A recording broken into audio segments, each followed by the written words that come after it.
চট্টগ্রামের সীতাকুণ্ডে বর্ণাঢ্য আয়োজনের মধ্য দিয়ে উদযাপিত হয়েছে ৫৪তম জাতীয় সমবায় দিবস। সীতাকুণ্ড প্রতিনিধি মোহাম্মদ রুমি চালি জানান, শনিবার সকালে উপজেলা প্রশাসন ও উপজেলা সমবায় অফিসের উদ্যোগে আয়োজিত এই অনুষ্ঠান শুরু হয় রঙিন সমবায় র্যালি ও জাতীয় পতাকা উত্তোলনের মধ্য দিয়ে। পরে উপজেলা পরিষদ মিলনায়তনে অনুষ্ঠিত হয় আলোচনা সভা।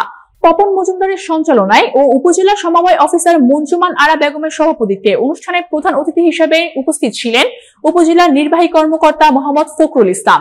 বিশেষ অতিথি হিসেবে উপস্থিত ছিলেন সহকারী কমিশনার আব্দুল্লাহ আল মামুন ও কৃষিবিদ হাবিবুল্লাহ। বক্তারা বলেন, সমবায় কেবল অর্থনৈতিক উন্নয়নের মাধ্যম নয়, সামাজিক ঐক্য ও সহযোগিতারও প্রতীক। তারা আরো বলেন, ঐক্য, সহযোগিতা ও ন্যায়ভিত্তিক অংশগ্রহণের মাধ্যমে গড়ে উঠবে একটি সমৃদ্ধ দেশ। এ সময় বক্তারা সমবায়ের আদর্শ বাস্তবায়নে সবাইকে আন্তরিকভাবে কাজ করার জন্য আহ্বান জানান।